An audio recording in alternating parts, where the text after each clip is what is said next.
Mama wakwaba midi ede adwoa searching mesrel na wa subscribe to my channel me a notification bell no so for more news.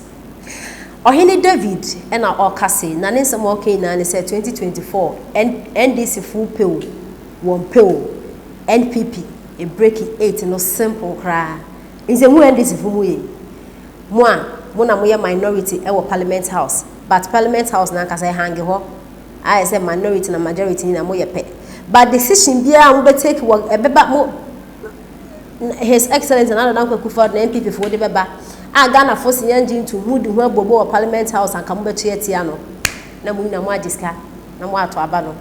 na say decision no akoso Ghana for yempo mo de abesen yenko e na fe so NDC for sabi onsem hu amudi a Ohene David say NDC nankasa sebi yansani bi enim and we di omo atam papa o chese papa bi enim sebi omo nyina omo adwen no eko eyi mede menka Ohene David na beka nti o kira say 2024 de by hook or crook NPP fu be break 8 no NDC fu pa moko shepo yenti ensem Ohene David e de etubia no mo pe NPP is coming back 2024 wa ope no first time o say Mboa me ni time be campaign amomo sa na me hu no Abana declare also nya party eh power ma mo da mo pa mo nkɔhyepo kwasiafo nyema hu hia sɛ mo ye hwɛ mo ankasa mo representatives the representatives of mo parliament hwɛ nkwasiade ne abusuafo ensemwe na Ohene David e de atubia yenti ensem no enso aso nsem furu ni jimi o mo jimi no parliament ye de ade bi aba ya nyintum yi levi ya nyintum ebi wan ebi ma fa akire no makọ no makọ gisika ni ato mambofu sei enipa bonfo mo bo man sei omo kra ho mo kan mani mu nwie enipa omo gina NPP din mu o de say NDC anan mu ye kwa akoto aba pass bill bi ya je some government officials bi no mo ye secretary say omo ye minim NDC fo ya na kwa no mkoto aba ma ye je sankofo no tum machi omani mawie machi onim omani mawie matumi akwakochi mo nkwasiafo NDC nkwasiafo nkama ngendentwe haru na drisu no mwafo mponche jimifo na no omugugugu anna yesisa atofo sin hwan mo na aba no sankraman na omugugugu matumi atu omufo awie aka kire om say you guys are not helping the party matumi atu omufo awie kasiafo hwe NDC ye wo mwa ye ka mwa mu ni mwa kwa nyansani ba ko pese nim don tilo yesi yan hwehwe ne yanchi no abrante ne bone ne sen moti social media no so na bibia ne no mahura sim munye mo hosem na munim nyansa nyina so munim hwe mo kasa jimi mu sa ye adenyan muso munim hwe munim hwe Kasiafo na ke di mumbi mo ho abufu achi a ko bia be taking a stance but eye jiminti a ye nyone party bia no me hu ni say me ene hu se me declare me stance na jimi line na me so me be den me be di so because be si ne me nyi party bi eni ana politician bi ni so easy. That is the reason why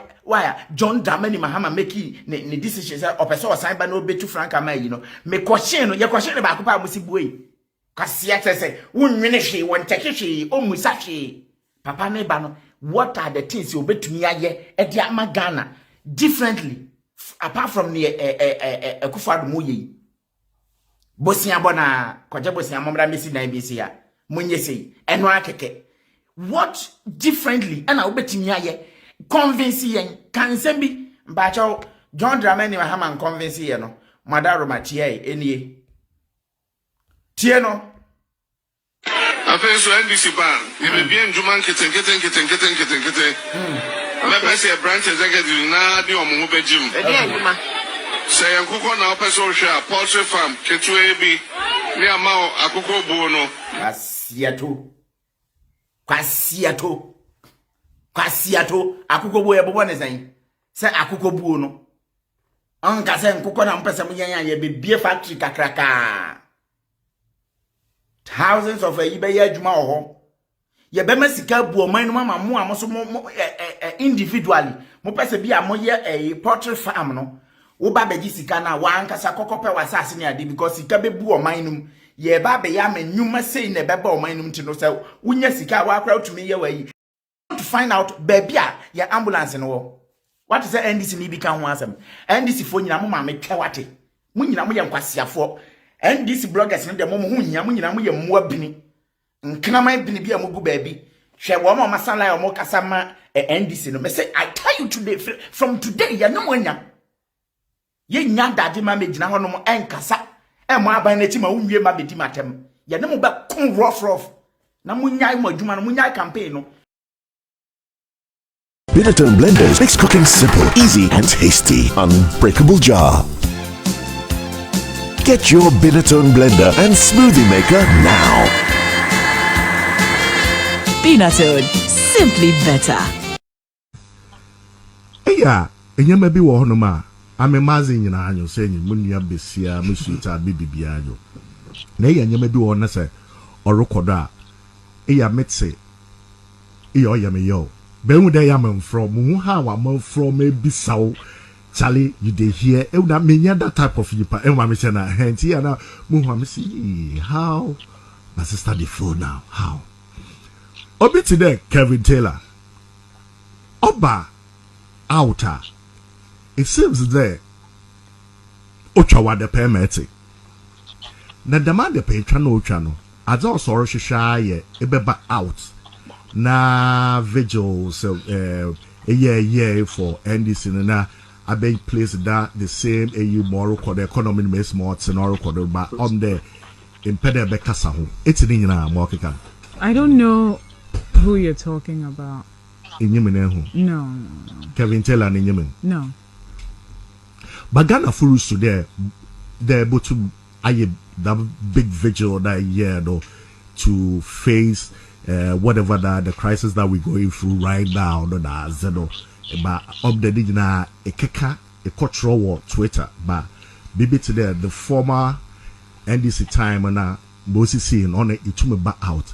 No na woods yo because who as a mother. Emma mentioned you fight for them yasantua. By ide na ye quiet to one man kofu bi on ward in the day akajeje tebi na ono nti na aye kuom na mpede beba out na azin da me nyina me sure that it Oh yeah, me who Twitter. Yeah. But I get asked a lot. Question I get asked a lot and I always say the same thing I make. Doomso must stop. It started as a tweet.